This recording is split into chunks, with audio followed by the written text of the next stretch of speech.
बिस्मिल्लाहिर्रहमानिर्रहीम। आज हम चैप्टर 7 पॉइंटर्स के बारे में पढ़ेंगे।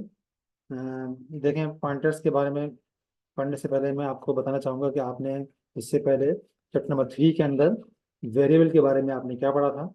ये लिखी हुई है definition: a variable is the name of memory location where data is stored. यानी वेरिएबल असल में एक मेमोरी लोकेशन का नाम है जहाँ पे हम डेटा स्टोर करते हैं। आप जानते हैं मेमोरी लोकेशन में हम डेटा स्टोर करते हैं, तो जिस लोकेशन पे हम डेटा स्टोर करते हैं उस लोकेशन का नाम जो है वो वेरिएबल का नाम। अब मैं अगर यहाँ पर अपने पास लिखता हूँ कि प्लॉट का एक वेरिएबल है जिसका नाम एक्स है, जिसकी वैल्यू 6.5 है, तो असल में ये एक्स एक मेमोरी लोकेशन का नाम है और उस लोकेशन के अंदर 6.5 सेव होगा। अब मैं अगर सी आउट करता हूँ सिंपली एक्स को और इसको मैं इस प्रोग्राम को रन करता हूँ, तो आप जानते हैं कि ये 6.5 प्रिंट हो जाएगा, ठीक है ना। लेकिन अगर मैं यहाँ पर एक्स से पहले लगा दूँ M%, ठीक है ना, ये M% क्या है, ये रेफरेंस ऑपरेटर है, ये एड्रेस ऑपरेटर है। M% इज एड्रेस और रेफरेंस ऑपरेटर, ठीक है। तो अगर मैं एक्स प्रिंट ना कर रहा हूँ बल्कि M% लगा दूँ एक्स से पहले, तो फिर वो जो मेमोरी लोकेशन थी जहाँ पे ये 6.5 सेव हुआ है, तो उस लोकेशन का जो एक्चुअल एड्रेस है वो प्रिंट हो जाएगा।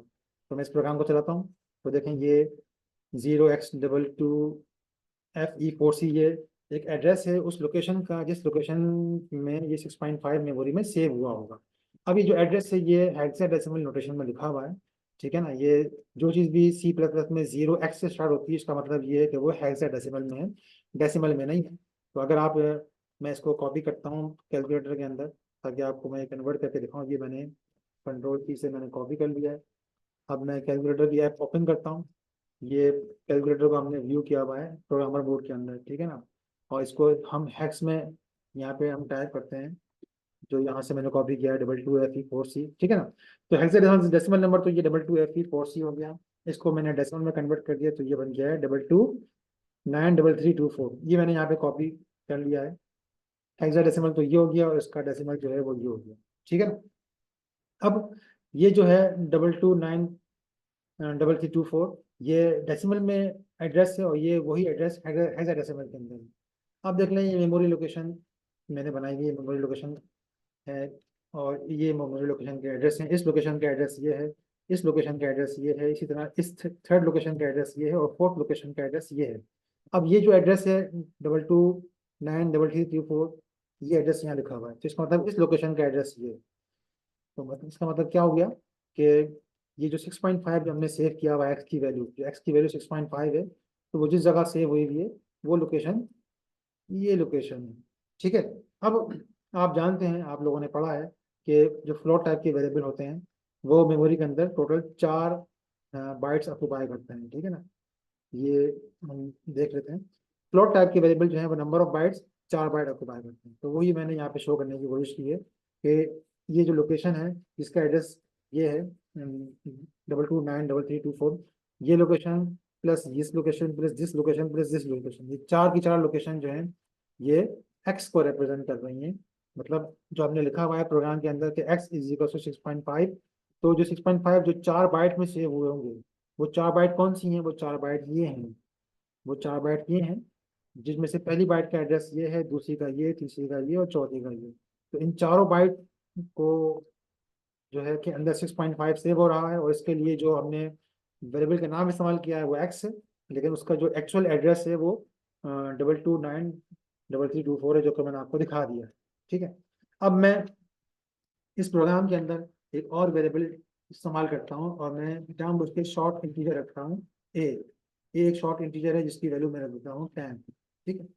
अब वैसे अगर मैं सी आउट कराऊंगा ए को तो ये ए की वैल्यू 10 प्रिंट कर देगा, लेकिन मैं वैल्यू प्रिंट करने से पहले लाइन चेंज भी कर देता हूँ ताकि आपको दिखाई दे कि 10 प्रिंट हो रहा है, ठीक है ना। 10 प्रिंट कर दिया इसने। अगर मैं यहाँ पे ए से पहले M% लगाऊंगा तो फिर इसका मतलब ये है कि ये ए का एड्रेस प्रिंट करेगा। अब ए का एड्रेस जो है वो इसने प्रिंट किया है वो हेक्साडेसिमल नोटेशन के अंदर, तो मैं इसको कॉपी करता हूँ यहाँ से। ये मैंने किया सिलेक्ट और ये मैंने कर लिया कॉपी। अब मैं कैलकुलेटर में जाके इसको हेक्स में कन्वर्ट करता हूँ और उसको यहाँ पेस्ट कर देता हूँ। तो ये जो चीज़ है ये जो एड्रेस यहाँ लिखा हुआ है FE4 है, इसको मैं डेसिमल में कन्वर्ट करता हूँ तो ये चीज़ ये बन गई है। इसको मैं कॉपी कर लेता हूँ। तो यहाँ देख लें, जो चीज़ आपने देखी थी वो यहाँ लिखी हुई है डेसिमल में और हेक्साडेसिमल के अंदर, ठीक है। तो ये जो नंबर है डेसिमल वाला, वो नंबर हो गया ये वाला 22। तो इसका मतलब क्या हो गया कि जो हमने ए इस्तेमाल किया है यहाँ पर वेरिएबल शॉर्ट इंटीजर, उसके लिए जो एड्रेस इस्तेमाल हुआ है अंदर, जो एड्रेस है इसके अंदर, वो कौन सा एड्रेस है, ये वाला एड्रेस है, 22 वाला एड्रेस है। अब ये भी आप लोग जानते हैं कि जो शॉर्ट इंटीजर होते हैं उनके बारे में हमने पढ़ा है कि वो मेमोरी के अंदर 2 बाइट लेते हैं, ठीक है। शॉर्ट इंटीजर 2 बाइट लेते हैं, ये आपने पढ़ा था। तो इसका मतलब क्या हो गया, कि जो मैंने यहाँ पे ए की वैल्यू 10 सेव की, तो 10 2 बाइट में सेव होगी, तो वो मैंने यहाँ पे इस तरह रिप्रेजेंट किया कि इन 2 बाइट के अंदर, ठीक है, इन 2 बाइट के अंदर ए की वैल्यू सेव होगी, 10 इन 2 बाइट में सेव हो जाएगी। और ए का जो एड्रेस है जो प्रिंट हुआ है वो आपने देख लिया, 22 वाला एड्रेस प्रिंट हो गया, ठीक है। तो यहाँ आप लोगों ने क्या देखा, अब तक हम 6.5 को या ए को प्रिंट करवाया करते थे, जो कि एक्स की वैल्यू हुआ करता था या ए की वैल्यू हुआ करता था। लेकिन इस प्रोग्राम के अंदर हमने क्या किया है कि एक्स का जो एड्रेस है, यानी ये जो 24 एड्रेस है, या जो ए का एड्रेस है जो 22 एड्रेस है, वो एड्रेस प्रिंट करवाया है। और ये एड्रेस प्रिंट करवाने के लिए हमने एड्रेस ऑपरेटर या रेफरेंस ऑपरेटर, जो कि M% होता है, वो इस्तेमाल किया है। और तरीका क्या है कि हमने वेरिएबल के नाम से पहले वो लिख दिया। तो इस प्रोग्राम को आप घर में प्रैक्टिस करें, इसके बाद इंशाल्लाह हम पॉइंटर स्टार्ट करेंगे।